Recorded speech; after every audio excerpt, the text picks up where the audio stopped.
June 15ஆம் தேதி நடைபெறவிருந்த 10ஆம் வகுப்பு பொதுத் தேர்வு ரத்து செய்யப்படுவதாக முதலமைச்சர் எடப்பாடி பழனிசாமி அறிவித்துள்ளார். 10ஆம் வகுப்பு தேர்வை ரத்து செய்ய வேண்டும் என்று பல்வேறு தரப்பினரும் வலியுறுத்தி வந்த நிலையில் தேர்வுக்கான பாதுகாப்பு நடவடிக்கை குறித்து கூடுதல் அறிக்கையை வரும் 11ஆம் தேதி தாக்கல் செய்ய சென்னை உயர்நீதிமன்றம் உத்தரவிட்டது. இந்த சூழ்நிலையில் 10ஆம் வகுப்பு தேர்வு ரத்து செய்யப்படுவதாகவும் அனைத்து 10ஆம் வகுப்பு மாணவர்களும் தேர்ச்சி பெற்றதாக அறிவிக்கப்படுவதாகவும் முதலமைச்சர் எடப்பாடி பழனிசாமி தெரிவித்தார். காலாண்டு அரையாண்டு மதிப்பெண்ணை பொறுத்து 80% மதிப்பெண்கள் தரப்படும் என்றும் எஞ்சிய 20% மதிப்பெண் மாணவர்களின் வருகை பதிவை பொறுத்து வழங்கப்படும் என்றும் கூறினார். 11ஆம் வகுப்பு விடுபட்ட தேர்வுகள் அனைத்தும் ரத்து செய்யப்படுவதாகவும் முதலமைச்சர் அறிவித்துள்ளார். வருகின்ற 15ஆம் தேதி முதல் நடைபெற இருந்த 10ஆம் வகுப்புக்கான பொதுத் தேர்வுகளும் 11ஆம் வகுப்புக்கான விடுபட்ட பாடங்களுக்கான தேர்வுகளும் முழுமையாக ரத்து செய்யப்படுகிறது. எனவே இந்த தேர்வுகள் ரத்து செய்யப்பட்ட காரணத்தால் மாணவர்கள் அனைவரும் தேர்ச்சி பெற்றதாக அறிவிக்கப்படுகிறது. மாணவர்களுக்கான மதிப்பெண் மதிப்பீடு காலாண்டு மற்றும் அரையாண்டில் அந்தந்த மாணவர்கள் பெற்ற மதிப்பெண்களின் அடிப்படையில் 80% மதிப்பெண்களும் மாணவர்களின் வருகை பதிவின் அடிப்படையில் 20% மதிப்பெண்களும் வழங்கப்படும். நோய் தொற்று பரவல் அதிகரித்து வருவதாகவும் தேர்வை ரத்து செய்ய வேண்டும் என்று பெற்றோர் கோரிக்கை விடுத்ததாகவும் முதலமைச்சர் குறிப்பிட்டார். கொரோனா தொற்று குறைவதற்கான வாய்ப்பு தற்போது இல்லை என்று நிபுணர்கள் கூறியதை தெரிவித்த முதலமைச்சர் தேர்வை ஒத்திவைக்க வேண்டும் என்று தமிழக அரசிடம் உயர்நீதிமன்றம் கேட்டுக் கொண்டதாகவும் கூறினார். மாண்புமிகு உயர்நீதிமன்றம் இந்த தேர்வுகளை தற்போது கொரோனா தொற்று அதிகமாக உள்ள நிலையில் தள்ளி வைப்பது பற்றி அரசு பரிசீலிக்க வேண்டும் என்று கேட்டுக்கொண்டுள்ளது. இது குறித்து அரசு விரிவாக ஆய்வு செய்து தற்போது உள்ள நிலையில் கொரோனா தொற்று சென்னையிலும் சில மாவட்டங்களிலும் தொடர்ந்து அதிகரித்து வருகிறது. நோய் தொற்று வல்லுநர்கள் நோய் தொற்று குறுகிய காலத்தில் குறைய வாய்ப்பில்லை என கருத்து தெரிவித்துள்ளனர்.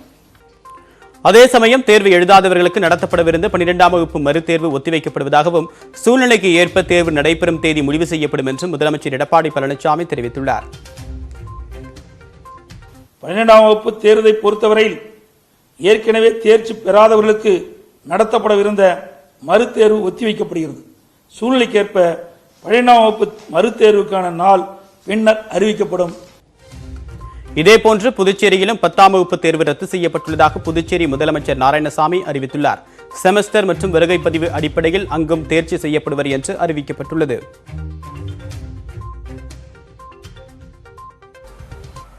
நீதிமன்றம் மற்றும் தமிழக அரசுடைய முடிவு நாம் தமிழ்நாடு கல்வி வாரியத்தில் இருக்கின்ற காரணத்தால் நமக்கு பொருந்தும்.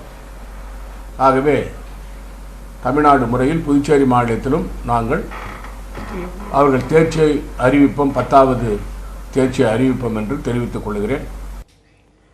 10ஆம் வகுப்பு பொதுத் தேர்வு ரத்து செய்யப்பட்டது தொடர்பாக கல்வியாளர்கள் மற்றும் அரசியல் கட்சியினர் தெரிவித்திருக்கக்கூடிய கருத்துக்களை தற்போது பார்க்கலாம். இல்லாமல் இருந்தது, அதில் பல பிரச்சனைகள் இருந்திருக்கு. எனவே காலாண்டு அரையாண்டு அதை வைத்து மட்டுமே நான் மதிப்பிடுகிறேன் என்று சொல்வதெல்லாம் ஒரு அளவுகோலாக இருக்கலாமே தவிர அது முழுமையான ஒரு நியாயமான ஒரு அளவுகோலா நாம் ஏற்றுக்கொள்ள முடியாது. 1ஆம் வகுப்புல இருந்தே தொடர் மதிப்பீட்டு முறையில மாணவர்கள் மதிப்பீடப்பட்டு அவங்க கற்றல் திறன் இருக்கிறது என்பதனால்தான் அடுத்தடுத்த நிலைக்கு அவங்க வந்திருக்கிறாங்க. எனவே இந்த கால சூழல்ல அந்த மாணவர்களுக்கு கொடுக்கப்பட்ட பாடம், கொடுக்கப்பட்ட வசதி வாய்ப்புகளை பயன்படுத்தி அந்த மாணவர்கள் படித்திருப்பார்கள். இப்பொழுது நாம் அனைத்து மாணவர்களும் தேர்ச்சி பெற்றதாக அறிவித்து இருப்பதனால் அந்த மாணவர்கள் எந்த பாடத்தை பிளஸ் ஒன்ல விரும்பி எடுக்கிறாங்களோ அதை கற்பதற்கு அனைத்து சூழலையும் நம்மால் உருவாக்கி கொடுக்க முடியுதுன்னா தகுதி வாய்ந்த ஆசிரியர்கள் முழு நேரம் ஆசிரியர்களாக நியமிக்கப்பட்டு அவர்கள் பாடம் நடத்துவார்கள் சொன்னா நிச்சயமாக அந்த பிள்ளைகள் உயர்கல்வியில நல்ல மதிப்பெண். முதலமைச்சர் இந்த மாதிரி ஒரு ஸ்டெப்ஸ் எடுத்து மிகவும் வரவேற்கத்தக்கது. இது எண்ணற்ற மாணவர்களின் உயிரையும் அதன் ஆசிரியர்களோட சேஃப்டியும் ப்ரொடெக்ட் பண்ணிருக்காங்க. இது நிச்சயமாக பாராட்டக்கூடியது. இதுல மாணவர்களுக்கும் பெற்றோர்களுக்கும் ஒரு நல்ல ரிலீஃப் கிடைக்குது. அட்லீஸ்ட் இந்த தேர்வு இருக்குமா இருக்காதாங்கிறத பற்றி ஒரு அரசியல் நடந்துட்டு இருந்தது. அது அட்லீஸ்ட் இது ஒரு முற்றுப்புள்ளி வைக்கப்பட்டது. மாணவர்கள் இனிமேல் நிம்மதியாக அடுத்த ஆண்டு கல்விக்கு போவாங்க. தமிழக அரசினுடைய இந்த முடிவை தமிழ்நாடு காங்கிரஸ் கட்சி முழுமனதோடு வரவேற்கிறது. இது ஒரு நல்ல முடிவு. ஆனால் இந்த நல்ல முடிவை காலதாமதத்தோடு நடைமுறைப்படுத்தி இருக்கிறது அரசாங்கம். ஏற்கனவே இதில் இருக்கிற சிரமங்களை நாங்கள் எடுத்து சொன்னோம். எங்களுடைய கூட்டணி எடுத்து சொன்னது. பெற்றோர் ஆசிரியர் கழகம் பலமுறை சொல்லியும் கூட அரசு இதில் செவி சாய்க்கவில்லை. எல்லாவற்றுக்கும் மேலாக உயர்நீதிமன்றம் கடுமையாக இதை விமர்சித்தது. இதன் பிறகாவது மாநில அரசாங்கம் தங்களுடைய முடிவை மாற்றிக்கொண்டதற்காக மாநில அரசாங்கத்திற்கு நான் நன்றி தெரிவிக்கிறேன். தமிழக அரசு 10ஆம் வகுப்பு பொதுத் தேர்வை ரத்து செய்ததற்கு திமுக தலைவர் மு க ஸ்டாலின் வரவேற்பு தெரிவித்துள்ளார். இது தொடர்பாக திமுக தலைவர் மு க ஸ்டாலின் வெளியிட்டிருக்கக்கூடிய அறிக்கையில் 10ஆம் வகுப்பு பொதுத் தேர்வு நடத்தப்படும் என்று அரசு அறிவித்ததில் இருந்து 9 லட்சத்திற்கும் மேற்பட்ட மாணவர்களின் உயிர் பாதுகாப்பு கருதி மக்கள் தேர்வை ரத்து செய்ய வலியுறுத்தி வந்ததாக நினைவு கூர்ந்துள்ளார். அரசியல் கட்சிகளின் கவலையை மட்டுமின்றி மாணவர்களின் உயிருக்கு ஆபத்து ஏற்பட்டால் யார் பொறுப்பேற்பது என்று உயர்நீதிமன்றம் எழுப்பிய கேள்வியையும் அரசு கண்டுகொள்ளாமல் இருந்ததாக கூறியுள்ளார். தேர்வை நிறுத்த வலியுறுத்தி எதிர்க்கட்சிகளின் சார்பில் கண்டன ஆர்ப்பாட்டம் அறிவிக்கப்பட்ட நிலையில் அவசர ஆலோசனை நடத்திய முதலமைச்சர் எடப்பாடி பழனிசாமி 10ஆம் வகுப்பு தேர்வு ரத்து செய்யப்படும், ஆல் பாஸ் என்று அறிவிக்கப்படும் என்று கூறியிருப்பது மகிழ்ச்சி அளிப்பதாக மு க ஸ்டாலின் தெரிவித்துள்ளார்.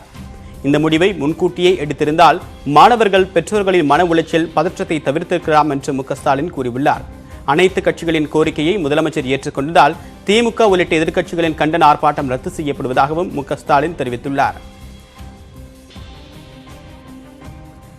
10ஆம் வகுப்பு பொதுத் தேர்வு ரத்து என்பது மக்கள் சக்திக்கு கிடைத்த மாபெரும் வெற்றி என்று மதிமுக பொதுச் செயலாளர் வைகோ தெரிவித்துள்ளார். திமுக தலைமையிலான கூட்டணி கட்சிகளின் போராட்ட அறிவிப்பும் இதற்கு ஒரு காரணம் என்றும் வைகோ கூறியுள்ளார். பாமக நிறுவனர் ராமதாஸ் வெளியிட்டிருக்கக்கூடிய அறிக்கையில் பாமகவின் கோரிக்கை ஏற்று அனைத்து தேர்வுகளும் ரத்து, அனைத்து மாணவர்களும் தேர்ச்சி என்ற அறிவிப்பை வெளியிட்டதற்கு முதலமைச்சர் எடப்பாடி பழனிசாமி, அமைச்சர் செங்கோட்டையனுக்கு நன்றி, பாராட்டுகளை தெரிவித்துள்ளார்.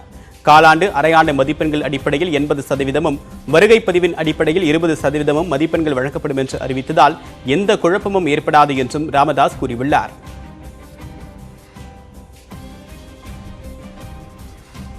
இந்நிலையில் 10ஆம் வகுப்பு தேர்வு ரத்து தொடர்பாக தேமுதிக தலைவர் விஜயகாந்த் ட்விட்டர் பக்கத்தில் வெளியிட்ட கருத்தில் அரசு ஒரு கொள்கை முடிவை எடுத்தால் அதில் உறுதியாக இருக்க வேண்டும் என்றும் நாளும் ஒரு நிலைப்பாடு எடுப்பதை தவிர்க்க வேண்டும் என்றும் கூறியுள்ளார். தெலுங்கானா உயர்நீதிமன்றம் கண்டனம், எதிர்க்கட்சிகளின் எதிர்ப்பு, ஆசிரியர்கள் எதிர்ப்புக்கு பிறகு 10ஆம் வகுப்பு பொதுத் தேர்வை தமிழக அரசு ரத்து செய்ததை வன்மையாக கண்டிப்பதாக விஜயகாந்த் தெரிவித்துள்ளார். மாணவர்கள், பெற்றோர்கள், ஆசிரியர்கள் குழப்பமடைந்திருப்பதாக கூறிய அவர், ஹால் டிக்கெட் தேர்வு மையங்கள் ஏற்பாடு செய்த பிறகு எடுத்த இந்த காலங்கடந்த முடிவை முதலிலேயே எடுத்திருந்தால் தேமுதிக வரவேற்றிருக்கும் என்றும் கூறியுள்ளார்.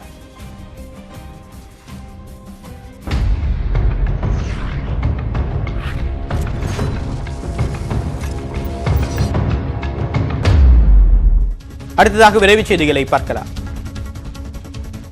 சென்னையில் கொரோனா தொற்றால் பாதிக்கப்பட்டவர்கள் விரைவில் 108 ஆம்புலன்ஸ் சேவையை பெற பிரத்யேக தொலைபேசி எண்கள் அறிவிக்கப்பட்டுள்ளது. முதலமைச்சரின் உத்தரவின்படி கூடுதல் 108 ஆம்புலன்ஸ்களை இயக்கவும் நடவடிக்கை எடுத்துள்ளதாக சுகாதாரத்துறை அமைச்சர் விஜயபாஸ்கர் தெரிவித்துள்ளார். மேலும் கொரோனா தொற்றுக்காக பிரத்யேக கட்டுப்பாட்டு அறையும் உருவாக்கப்பட்டுள்ளதாக அமைச்சர் கூறியுள்ளார். அந்த கட்டுப்பாட்டு அறை 10 தொலைபேசி எண்களுடன் 24 மணி நேரமும் செயல்படும் என்றும், சென்னையில் பாதிக்கப்பட்டவர்கள் 0444406710 என்ற எண்ணுக்கு தொடர்பு கொண்டால் காலதாமதமின்றி 108 ஆம்புலன்ஸ் சேவையை பெறலாம் எனவும் தெரிவிக்கப்பட்டுள்ளது. தமிழகம் உள்ளிட்ட 15 மாநிலங்களில் கொரோனா பரவல் தடுப்பு பணிகளை மேற்கொள்வதற்காக மத்திய அரசு சிறப்பு நிபுணர்கள் குழுவை அனுப்பி வைத்துள்ளது. கொரோனா தடுப்பு பணிகளுக்காக மத்திய சுகாதாரத்துறை அமைச்சர் ஹர்ஷ்வர்தன் தலைமையில் அமைக்கப்பட்டுள்ள மத்திய அமைச்சர்கள் குழு கூட்டம் டெல்லியில் இன்று நடைபெற்றது. இதைத் தொடர்ந்து சுகாதாரத்துறை அமைச்சகம் வெளியிட்டுள்ள அறிக்கையில், நாடு முழுவதும் தொற்று அதிகம் பாதிக்கப்பட்ட 50 மாவட்டங்கள் மற்றும் நகராட்சிகளுக்கு சுகாதாரத்துறை வல்லுநர்கள், தொற்று நோயியல் நிபுணர்கள் உட்பட 3 பேர் கொண்ட தலா ஒரு குழு அனுப்பப்பட்டுள்ளதாக தெரிவிக்கப்பட்டுள்ளது. இந்த குழுவினர் மாநிலங்களில் கொரோனா பரிசோதனைகளை அதிகப்படுத்துவதில் உள்ள சிக்கல்கள், கொரோனா நோயாளிகளுக்கான படுக்கை வசதி பற்றாக்குறை, திடீரென தொற்று பாதிப்பு அதிகரிப்பது போன்ற பிரச்சினைகளை கையாளுவதில் மாநில சுகாதாரத்துறைக்கு ஒத்துழைப்பு வழங்குவார்கள் என்று தெரிவிக்கப்பட்டுள்ளது. அதிகபட்சமாக மகாராஷ்டிரா மற்றும் தமிழகத்தில் தலா 7 நகரங்களுக்கு இந்த குழுக்கள் அனுப்பி வைக்கப்பட்டுள்ளன. தனியார் மருத்துவமனைகளில் கொரோனா சிகிச்சைக்கான செலவை அரசே ஏற்பது குறித்து விரிவான அறிக்கை தாக்கல் செய்ய தமிழக அரசுக்கு உயர்நீதிமன்றம் உத்தரவிட்டுள்ளது. வழக்கறிஞர் ஜிம்ராஜ் மில்டன் என்பவர் தொடர்ந்த வழக்கை விசாரித்த நீதிபதிகள், தனியார் மருத்துவமனைகளில் அதிக கட்டணம் வசூலிப்பது தொடர்பாக புகார் அளிக்க ஏதேனும் வசதிகள் செய்யப்பட்டுள்ளனவா, அதிக கட்டணம் வசூல் குறித்த புகார்கள் மீது எடுத்த நடவடிக்கைகள் என்ன என்பது குறித்தும், அரசு மற்றும் தனியார் மருத்துவமனைகளில் உள்ள படுக்கை வசதிகள் குறித்தும் விரிவான அறிக்கையை தாக்கல் செய்ய தமிழக அரசுக்கு உத்தரவிட்டனர். அதேபோல இந்த வழக்கில் மத்திய அரசையும் தாமாக முன்வந்து எதிர் மனுதாரராக சேர்த்த நீதிபதிகள், தனியார் மருத்துவமனை சிகிச்சை கட்டணம் குறித்து அறிக்கை தாக்கல் செய்ய உத்தரவிட்டு விசாரணையை ஜூன் 16ஆம் தேதிக்கு தள்ளி வைத்தனர். திருச்சி மற்றும் கோவை மாநகரங்களுக்கு வருகின்ற 12ஆம் தேதி முதல் சிறப்பு ரயில்கள் இயக்கப்படும் என்று தெற்கு ரயில்வே அறிவித்துள்ளது. இதுகுறித்து வெளியிடப்பட்டுள்ள அறிவிப்பில் வருகிற 12ஆம் தேதி முதல் செங்கல்பட்டிலிருந்து திருச்சிக்கு தினந்தோறும் சிறப்பு ரயில் இயக்கப்படுகிறது. மதியம் 2 மணிக்கு செங்கல்பட்டிலிருந்து இந்த ரயில் புறப்படுகிறது. இதேபோன்று தினமும் காலை 6:30 மணிக்கு திருச்சியிலிருந்து புறப்படும்.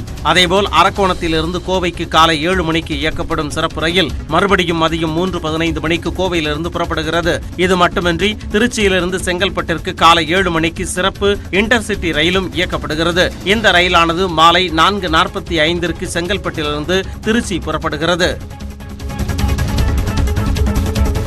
மருத்துவ படிப்புகளில் ஓபிசி பிரிவினருக்கு 50% இடஒதுக்கீடு வழங்கக் கோரி உச்சநீதிமன்றத்தில் அதிமுக சார்பில் மனு தாக்கல் செய்யப்பட்டுள்ளது.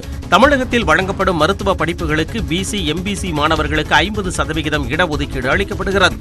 ஆனால் அகில இந்திய ஒதுக்கீட்டுக்காக தமிழக அரசு ஒப்படைக்கும் இடங்களில் 50% இடஒதுக்கீட்டு முறையை மத்திய அரசு பின்பற்றவில்லை என்ற புகார்கள் எழுந்தன.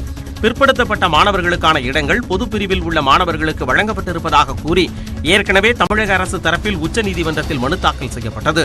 அதேபோல திமுக, பாமக, காங்கிரஸ், விடுதலை சிறுத்தைகள் கட்சிகளின் சார்பிலும் மனுக்கள் தாக்கல் செய்யப்பட்டன.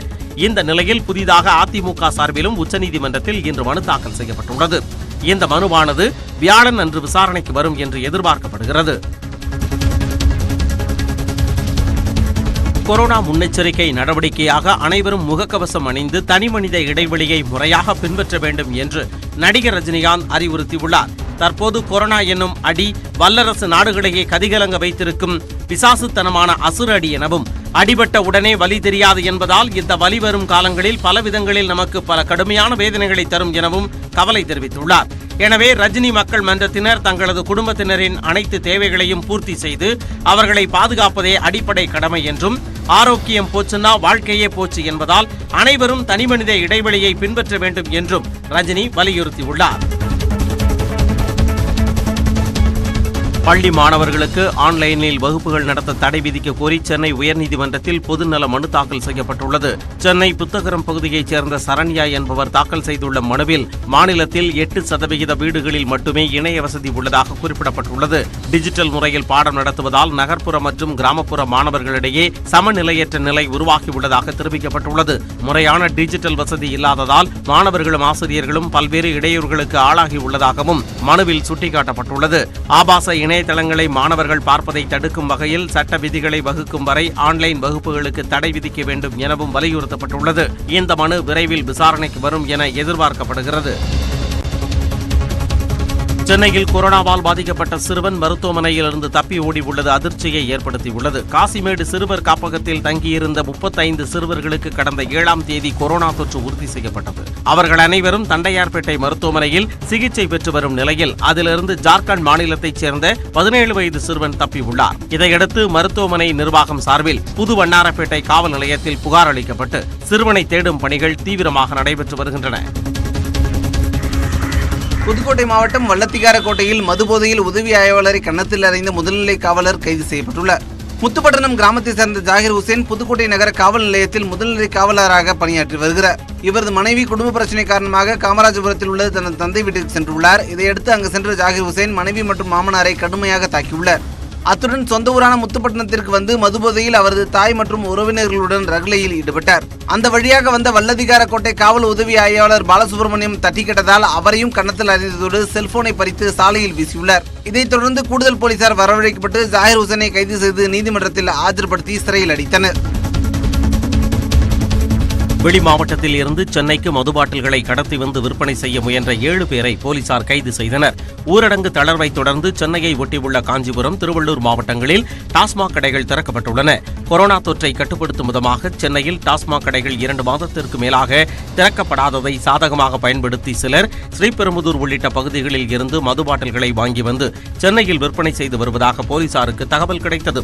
இதன் அடிப்படையில் நசரத்பேட்டை சோதனைச் சாவடியில் வாகன தணிக்கையில் ஈடுபட்ட போலீசார் அந்த வழியாக வாகனங்களில் வந்த 7 பேரை மடக்கி சோதனையிட்டனர். அதில் 400 மது பாட்டில்கள் பறிமுதல் செய்யப்பட்டன. தொடர்ந்து அவர்களை கைது செய்து விசாரணை மேற்கொண்டு வருகின்றனர்.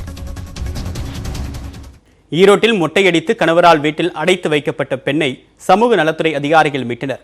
மனைவியை அடைத்து வைத்து கணவர் சித்திரவதை செய்தது ஏன்?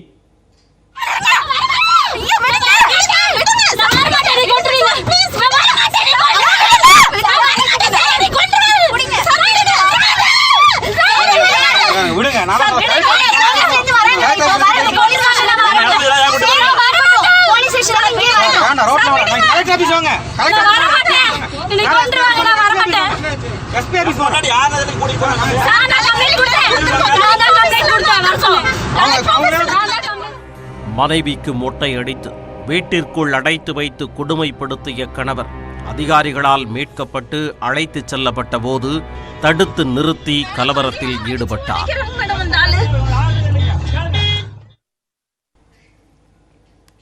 சென்னை கிங் இன்ஸ்டிடியூட்டில் சுகாதாரத்துறை அமைச்சர் விஜயபாஸ்கர் தற்போது ஆலோசனை மேற்கொண்டு செய்தியாளர்களை சந்திக்கிறார். நேரலையில் பார்க்கலாம். நாங்கள் தொடர்ந்து அரசு மருத்துவமனைகளில் மேலும் ஸ்கேல் அப் த ஃபெசிலிட்டிஸ் மேற்கொண்டு எவ்வளவு நம்ம பெட் ஃபெசிலிட்டி இன்க்ரீஸ் பண்ணிகிட்டு இருக்கோன்றது ஆய்வுகளை மேற்கொண்டோம். ஃபஸ்ட்டு ஃபோர்ட்ரஸ்ட் சென்னை துறைமுகத்தில் துறைமுகம் சேர்மனும் கலந்துக்கிட்டாங்க. அங்கே ஒரு 300 பெட்டட் ஏற்கனவே இருக்கக்கூடிய கவர்மெண்ட் ஆஃப் இந்தியாவோட ஓல்டு ஹாஸ்பிட்டலில் நாங்கள் அதை போய் நாங்கள் பார்வையிட்டோம். அதில் 300 படுக்கைகளோடு அந்த ஓல்டு ஹாஸ்பிட்டல் தயார்படுத்துவதற்குண்டான நடவடிக்கைகளை நாங்கள் துரிதப்படுத்தியிருக்கோம். ஸோ அங்கே அந்த பணிகளை தொடங்கியிருக்கிறோம். அது ஒன்று. இன்னொன்று, அதே போல் எங்களுடைய எக்மோர் புகழ்பெற்ற சென்னை எழும்பூர் அரசு கண் மருத்துவமனை வளாகத்தில் பழைய வளாகம், புதிய வளாகம் தொடர்ந்து அந்த சிகிச்சைகள் அந்த ஓபிஐபி செயல்படும். பழைய வளாகத்தில் 300 படுக்கைகளோடு நம்ம இந்த கொரோனா சிகிச்சைக்காக அதை நம்ம ஸ்கேல் பண்ணுறதுக்குண்டான அந்த நடவடிக்கைகளை முடுக்கி விட்டுருக்கோம்.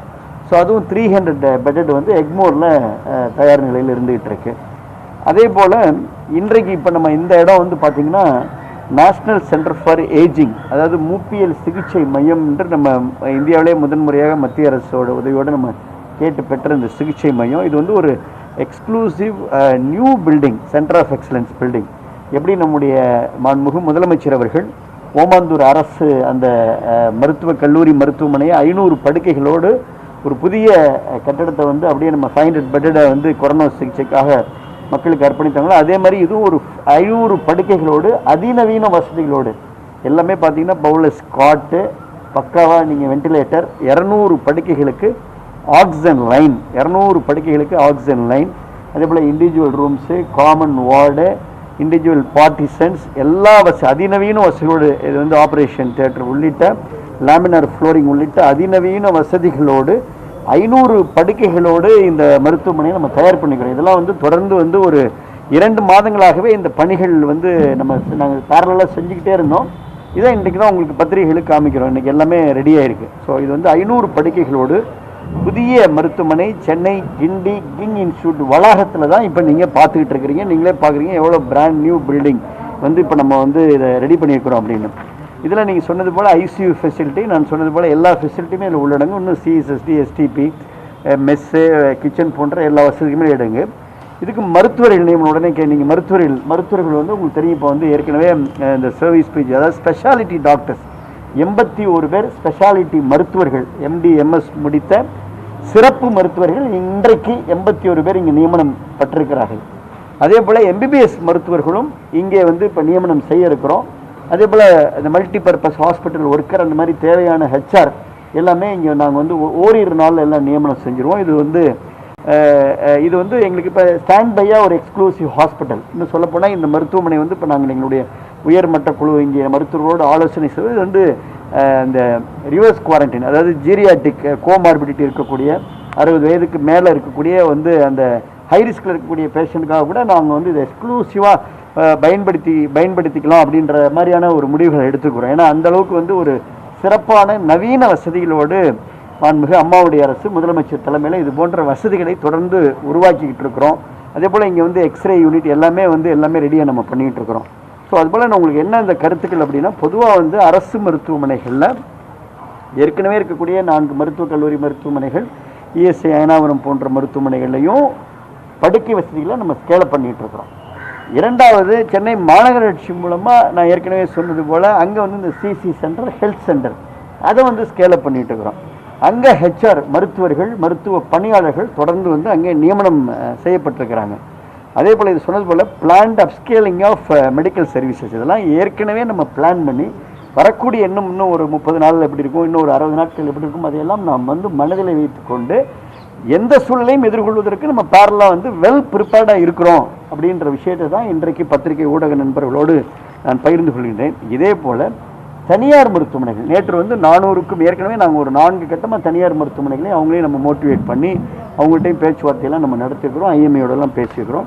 நேற்றும் தனியார் மருத்துவக் கல்லூரி மருத்துவமனைகளோடும் அதே போல் தனியார் ஹாஸ்பிட்டல்ஸ் ப்ரைவேட் ஹாஸ்பிட்டலோடு நாங்கள் பேச்சுவார்த்தை அவங்களும் வந்து இன்னும் அவங்க ஸ்கேலப் பண்ணுறேன் அப்படின்னு படுக்கை வசதிகளை அதிகப்படுத்துகின்றோம் என்ற உறுதியை எங்களுக்கு வழங்கியிருக்கிறாங்க. நேற்று வந்து இந்த மீட்டிங் போட்டதுக்கப்புறம் எல்லாருமே அவங்க தாமாகவே முன் வந்து இப்போ வந்து நீங்கள் இந்த போர்ட்டலில் இப்போ நீங்கள் ஸ்டாப் கொரோனா போர்ட்டலில் நீங்களே இப்போ ஆன்லைனில் போய் பார்க்கலாம். இப்போ மேடம் இப்போ நீங்கள் ஆன்லைனில் பாருங்கள் ஸ்டாப் கொரோனா போர்ட்டலில் இது வரைக்கும் இப்போ நாங்கள் பார்த்தோம் ஜஸ்ட்டு இப்போ வரைக்கும் 88 ஹாஸ்பிட்டல் அதில் அப்லோட் பண்ணிக்கிறாங்க. 88 மருத்துவமனை நீங்கள் எல்லாருமே உங்கள் மொபைல்லேருந்து அந்த ஸ்டாப் கொரோனா போர்ட்டலில் நீங்கள் பார்க்கலாம். 88 மருத்துவமனைகள் அவங்க வந்து ப்ரைவேட் தனியார் மருத்துவமனைகள் அந்த ஸ்டாப் கொரோனா அரசினுடைய அதிகாரபூர்வமான ஸ்டாப் கொரோனா போர்ட்டலில் அவங்க வந்து அப்லோட் பண்ணிக்கிறாங்க. ஸோ அந்த ஒரு மருத்துவமனை நீங்கள் எந்த மருத்துவமனை விரும்புகிறீங்களோ அந்த மருத்துவமனையில் வந்து எவ்வளோ படுக்கை வசதிகள், what is the bed capacity or facility, அதில் எவ்வளோ ஆக்குபென்சி, எவ்வளோ பெட்டு வந்து இப்போ அங்கே வந்து இருக்குது ஃபுல்லாக இருக்குது, இன்னும் எவ்வளோ பெட்டு வேக்கன்சி இருக்குது அப்படின்றத நீங்கள் தெரிஞ்சுக்கலாம். ப்ளஸ் எல்லா மருத்துவமனையும் ஒரு நோடல் ஆஃபீஸர் கொடுக்குறாங்க மொபைல் நம்பர். அதனால் யாரும் வந்து நான் இந்த ஒரு மருத்துவமனைக்கு போனேன் அங்கே இல்லைன்னு சொல்லிட்டாங்க உடனே நான் அடுத்த மருத்துவமனைக்கு போனேன் அங்கே இல்லைன்னு அப்படின்ற நிலை யாருக்கும் இருக்கக்கூடாது என்பதற்கு. ஏன்னா இது ஒரு அவசரமான சிகிச்சை. டக்குன்னு நமக்கு ஒரு பாசிட்டிவ் வந்துருச்சுன்னா உடனே நம்ம உரிய நேரத்தில் ஒரு காலதாமதம் இன்றி அவர்கள் வந்து ஒரு சிசி சென்டருக்கோ அல்லது வந்து மாடரேட் அண்ட் சிவியர் கேசஸ் வந்து மருத்துவமனைக்கு செல்லக்கூடிய அதை வழிவகைகளை அரசு எளிமையாக்கி இருக்கிறது என்பதை தான் உங்களுக்கு தெரிவிக்க கடமைப்பட்டிருக்கேன். இன்னும் இந்த 88 ஹாஸ்பிட்டல் இல்லாமல் இன்னும் அவங்க வந்து எங்களுக்கு வந்து அதில் வந்து அப்லோட் பண்ணிகிட்டே இருக்கிறாங்க. அப்லோட் பண்ணுறது மட்டும் இல்லாமல் இன்னும் அவங்க பெட் ஃபெசிலிட்டி இன்க்ரீஸ் பண்ணுறாங்க. அதே போல் இதில் வந்து அப்லோட் பண்ணுற நீங்கள் கேட்டீங்க, இந்த அப்லோட் பண்ணுறவங்களுக்கு இந்த தனியார் மருத்துவமனையில் அப்லோட் பண்ணுறவங்களுக்கு கார்டு ஹோல்டர் முதலமைச்சருடைய விரிவான மருத்துவ காப்பீடு திட்டம் அந்த அட்டை வைத்திருக்கக்கூடிய அனைவர்களும் அதில் வந்து காப்பீடு சிகிச்சையின் கீழ் அவங்க வந்து பயன்பெறக்குண்டான வழிவகைகளை நாங்கள் செய்திருக்கின்றோம். அது வந்து அது 25% அதை அலாட் பண்ணணும்னு சொல்லிக்கிறோம். அவங்க அதில் அலாட் பண்ணுறாங்க. தேவைனாலும் அந்த தேவைக்கு ஏற்ப அதெல்லாம் அந்த வசதிகளை நாங்கள் கூடுதலாக செய்து தருவதற்கு அரசு மாண்புமிகு முதலமைச்சர் அதற்கு தயாராக இருக்கிறார்கள் என்பதையும் இந்த நேரத்தில் நான் உங்களோடு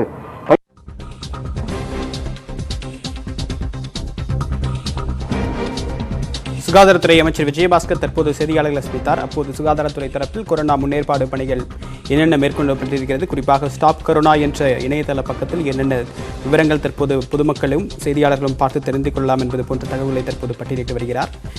மேலும் செய்தியாளர் சந்திப்பில் அவர் பேசியதை முழு சாராம்சத்தையும் அடுத்தடுத்து வரக்கூடிய செய்தி தொகுப்பில் பார்க்கலாம். இனி தொடர்ந்து மற்ற செய்திகள். தூத்துக்குடி மாவட்டம் கோவில்பட்டியில் 7500க்கும் மேற்பட்ட சடலங்களை இலவசமாக அமரர் ஊர்தியில் ஏற்றி அடக்கம் செய்ய உதவுகிறார் மாற்றுத்திறனாளி தொழிலதிபர். யார் அவர்? தொகுப்பில் பார்க்கலாம்.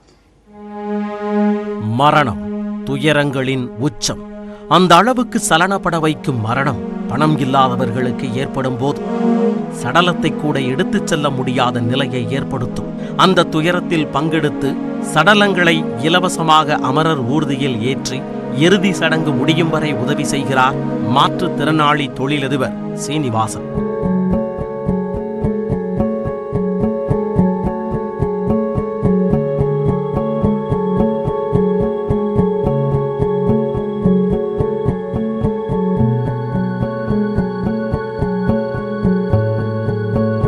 தூத்துக்குடி மாவட்டம் எட்டயபுரத்தைச் சேர்ந்த மாற்றுத்திறனாளி Srinivasan Tirupati case agency, petrol bulk, tractor விற்பனை என பல்வேறு தொழில்களை செய்து வருகிறார்.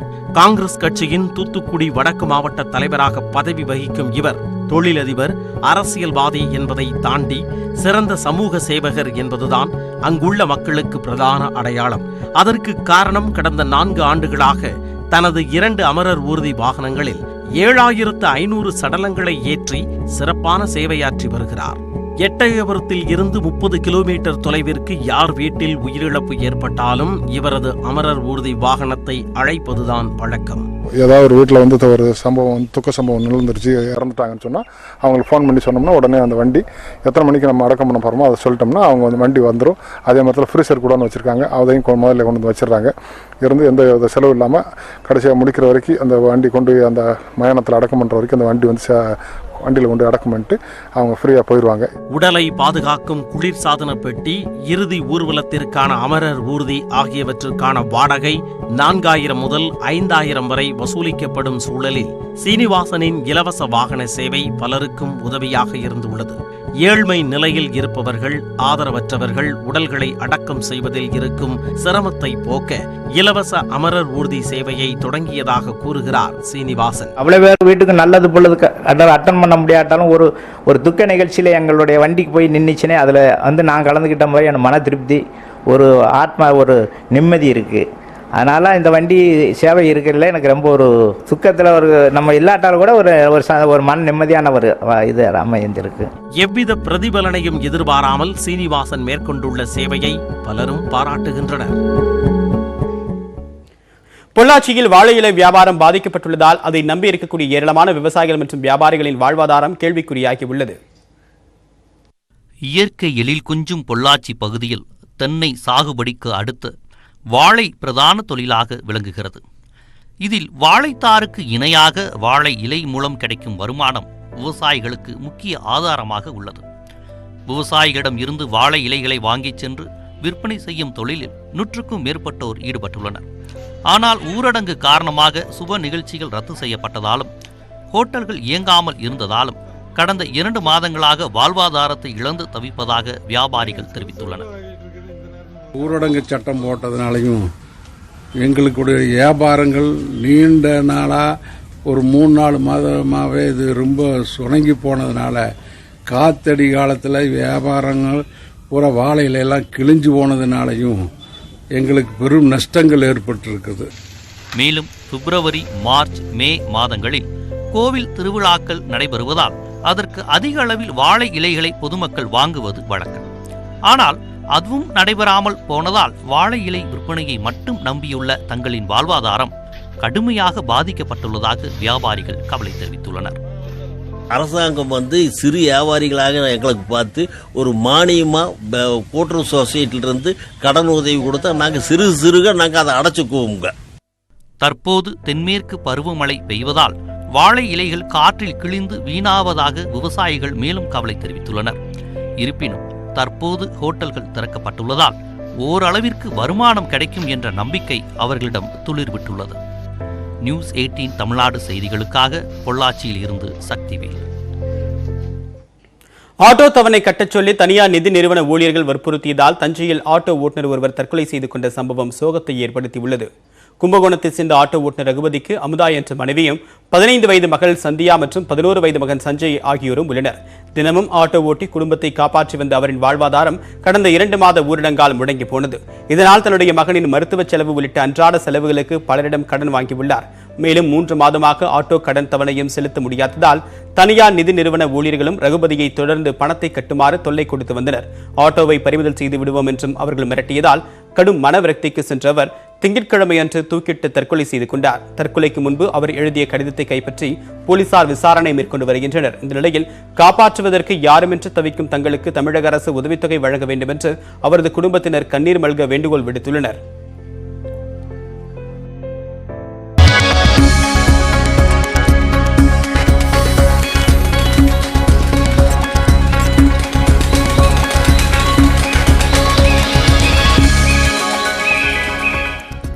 அடுத்ததாக நம்ம ஒரு செய்திகளை பார்க்கலாம்.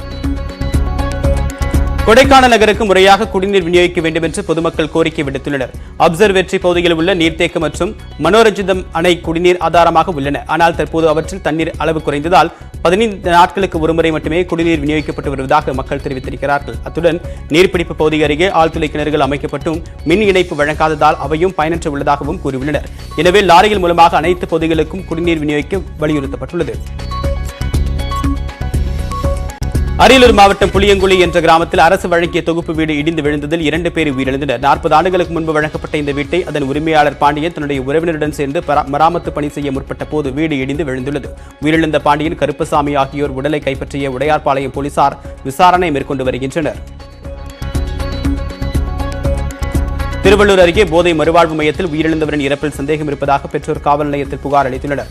பிரளயம்பாக்கம் பகுதியில் இயங்கி வரக்கூடிய போதை மறுவாழ்வு மையத்தில் பழவந்தாங்கலை சேர்ந்த சுந்தரவேல் என்பவர் 6 மாதம் முன்பு அனுமதிக்கப்பட்டார். இவர் டர்பன்டாயிலை குடித்துவிட்டதாக பெற்றோருக்கு தகவல் தெரிவிக்கப்பட்டது. இதனை நம்ப மறுத்தவர்கள் மகனின் இறப்பில் சந்தேகம் உள்ளதாக புகார் அளித்தனர். இதனையடுத்து நாளை பிரேத பரிசோதனை செய்ய ஏற்பாடு செய்யப்பட்டுள்ளது. சிவகங்கை மாவட்டம் தேவக்கோட்டையில் மேம்பாலம் அமைக்கக்கூடிய பணி மந்தகதியில் நடைபெறுவதால் வாகன ஓட்டிகள் அவதிக்கு ஆளாகியுள்ளனர். திருச்சியிலிருந்து ராமேஸ்வரம் வரை 188 கிலோமீட்டருக்கு இருவழிச்சாலை அமைக்க திட்டமிடப்பட்டு முதற்கட்டமாக 108 கிலோமீட்டர் சாலை பணிகள் நிறைவடைந்தன. இரண்டாம் கட்டமாக 80 கிலோமீட்டர் சாலை அமைக்கும் பணி 2017ஆம் ஆண்டு தொடங்கப்பட்டு இன்னும் நிறைவடையவில்லை. இதனால் வாகன ஓட்டிகள் மிகுந்த சிரமத்திற்கு ஆளாகி வருகின்றனர். தேனி மாவட்டம் ஆண்டிப்பட்டி அருகே பால் கொள்முதல் செய்யாத ஆவி நிறுவனத்தை கண்டித்து பாலை தரையில் கீழே கொட்டி விவசாயிகள் போராட்டத்தில் ஈடுபட்டனர். திமரச நாயக்கனூர், பிள்ளைமுகன்பட்டி, பொம்மிநாயக்கன்பட்டி ஆகிய இடங்களில் இருந்து அனுப்பப்படும் பாலை எடுக்காமல் திருப்பி அனுப்புவதாக கால்நடை வளர்ப்பவர்கள் புகார் தெரிவித்தனர். இந்த போராட்டத்தில் 3 கிராமங்களைச் சேர்ந்த கால்நடை வளர்ப்பவர்கள் பங்கேற்றனர். திருப்பூர் மாவட்டம் காங்கேயம் அருகே 11 மைல்களை விஷம் வைத்துக் கொன்ற விவசாயியை வனத்துறையினர் கைது செய்தனர். சின்னப்புதூர் பகுதியில் உள்ள தோட்டத்தில் கடந்த 5ஆம் தேதி 11 மைல்கள் இறந்து கிடந்தன. இது தொடர்பாக வனத்துறையினர் விசாரணை மேற்கொண்டதில் விளைநிலங்களை சேதப்படுத்தியதால் அதே பகுதியைச் சேர்ந்த சேமலையப்பன் என்பவர் மைல்களை விஷம் வைத்துக் கொன்றது தெரியவந்தது. இதன் அடிப்படையில் வனவிலங்கு பாதுகாப்பு சட்டத்தின் கீழ் அவரை கைது செய்து சிறையில் அடைத்தனர். புதுக்கோட்டை மாவட்டம் கந்தர்வக்கோட்டையில் 2 இடங்களில் ஊழல் போடப்பட்ட கள்ளச்சாராயத்தை போலீசார் அளித்தனர். இதில் காட்டுப்பகுதியில் சாராயம் காய்ச்சிய மகேஷ் என்பவர் போலீசாரிடம் பிடிபட்டார். அவரை கைது செய்த போலீசார் சிறையில் அடைத்தனர். இதேபோல் முந்திரிக்காட்டு பகுதியில் ஊழல் போடப்பட்ட 100 லிட்டர் சாராயத்தை அளித்த போலீசார் இந்த குற்றச்சம்பவத்தில் தொடர்புடையவர்களையும் தீவிரமாக தேடி வருகின்றனர். அறிகுறிகள் இல்லாதவர்கள் மூலமாக கொரோனா பரவுவது அரிதானது என்றும் உலகம் முழுவதும் நிலைமை மோசமடைந்து வருவதாகவும் உலக சுகாதார நிறுவனம் தெரிவித்துள்ளது.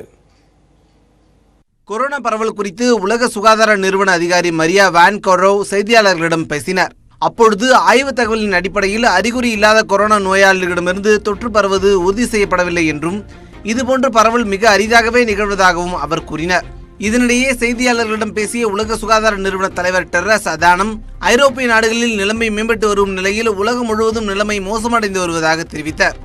கடந்த 10 நாட்களில் 9 நாட்களில் 1 லட்சத்திற்கும் அதிகமான பாதிப்புகள் கண்டறியப்பட்டுள்ளதாகவும் ஞாயிற்றுக்கிழமை ஒரே நாளில் 1,36,000க்கும் அதிகமானோர் பாதிப்பு உறுதி செய்யப்பட்டுள்ளதாகவும் அவர் தெரிவித்தார். 6 மாதங்களாக உலகை அச்சுறுத்தி வரும் கொரோனா தொற்றை சாதாரணமாக எந்த நாடும் எடுத்துக்கொள்ளக்கூடாது என்றும் அவர் எச்சரித்தார். இதனிடையே நியூசிலாந்தை தொடர்ந்து தங்கள் நாடு கொரோனாவிலிருந்து விடுதலை பெற்றுவிட்டதாக தான்சானியா அதிபர் அறிவித்துள்ளார். சாத்தானின் வேலையை தான்சானியா தோற்கடித்துவிட்டதாகவும் ஜான் மாஃபூலி தெரிவித்துள்ளார். பிரிட்டனில் வழக்கத்தை விட கொரோனா பரவல் காலத்தில் 64,000 பேர் கூடுதலாக உயிரிழந்துள்ளதாக அந்நாட்டு தேசிய புள்ளியியல் அலுவலகம் தெரிவித்துள்ளது. கொரோனா காலத்தில் நாட்டில் ஏற்பட்டுள்ள மொத்த உயிரிழப்புகள் கடந்த 5 ஆண்டுகளில் இதே காலத்தில் நிகழ்ந்ததை விட அதிகம் என பிரிட்டன் தேசிய புள்ளியியல் அலுவலகம் தெரிவித்துள்ளது. இந்நிலையில் உலக நாடுகள் மக்கள் நல்வாழ்வு திட்டங்களுக்கான முதலீடை அதிகரிக்க வேண்டும் என ஐக்கிய நாடுகள் அவை வலியுறுத்தியுள்ளது. ஈரோட்டில் மொட்டை அடித்து கணவரால் வீட்டில் அடைத்து வைக்கப்பட்ட பெண்ணை சமூக நலத்துறை அதிகாரிகள் மீட்டனர். மனைவியை அடைத்து வைத்து கணவர் சித்திரவதை செய்தது ஏன்?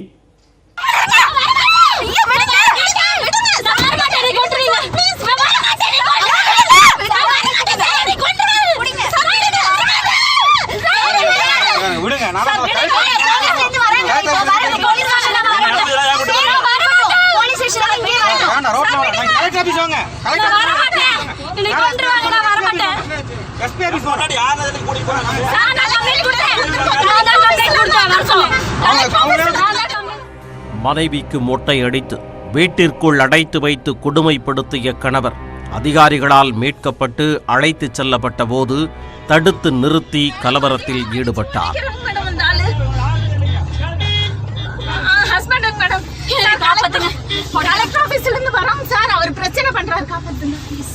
மனைவியை மொட்டையடித்து கணவர் கொடுமைப்படுத்தியது ஏன்?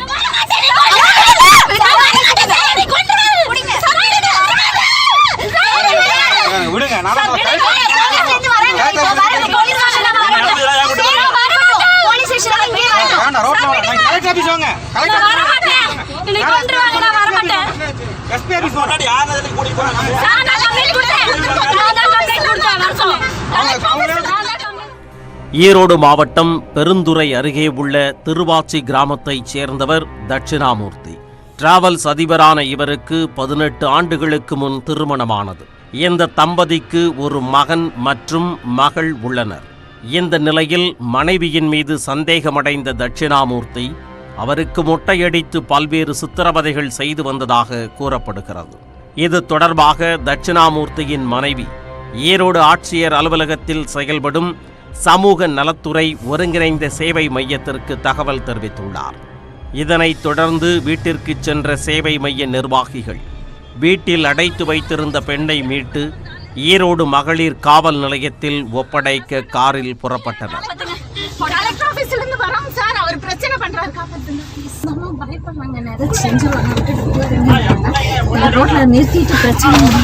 ஈரோடு கலெக்டர் ஆபீஸ்ல இருந்து வரோம். சரிங்களா, அவங்க மேல கம்ப்ளைண்ட் வந்திருக்குது. அவங்க கூட்டி கலெக்டர் ஆபீஸ் போறோம். ஏதோ கலெக்டர் ஆபீஸ்ல இருந்து பேசி சொல்லுவோம். கலெக்டர் ஆபீஸ் தான் போறோம். எல்லாமே இங்க இருந்தா கலெக்டர் ஆமா, நான் கலெக்டர் ஸ்டாஃப் தான். திறக்க முடியாது. எல்லாரும் லேடிஸ் நானும் ஸ்டாஃப் தான் சார். நானும் ஸ்டாஃப் தான். அப்போது வழியில் வாகனத்தை தடுத்து நிறுத்தி தட்சிணாமூர்த்தி தகராறில் ஈடுபட்டார். அவங்களே ஒத்துக்கிட்டாங்க. ஆமாங்க, அடைச்சு வச்சிருக்காங்கன்னு அவங்களே ஒத்துக்கிட்டாங்க.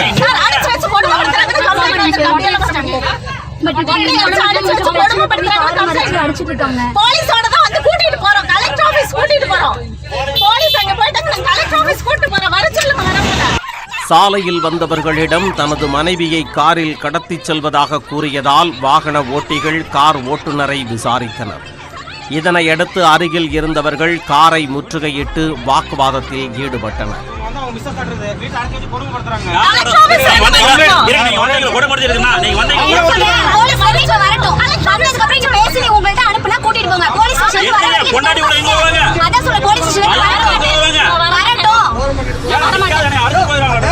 தொடர்ந்து காருக்குள் இருந்த தனது மனைவியை வெளியில் இழுத்து தட்சிணாமூர்த்தி ரகளையில் ஈடுபட்டார்.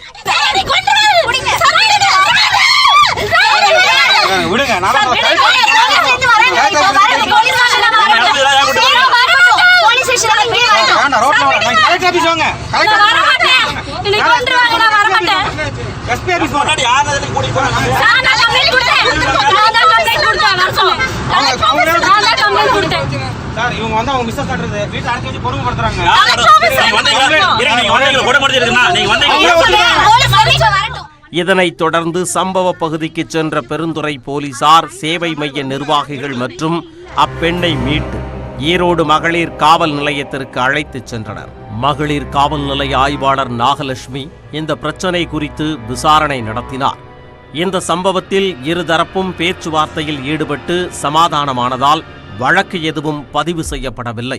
மனைவி மீது சந்தேகத்தால் அவரை மொட்டையடித்து கொடுமைப்படுத்தியதுடன் மீட்கப்பட்டு அழைத்துச் செல்லப்பட்டவரை சாலையில் வைத்து தாக்கிய சம்பவம் ஈரோடு பகுதியில் அதிர்ச்சியை ஏற்படுத்தியுள்ளது.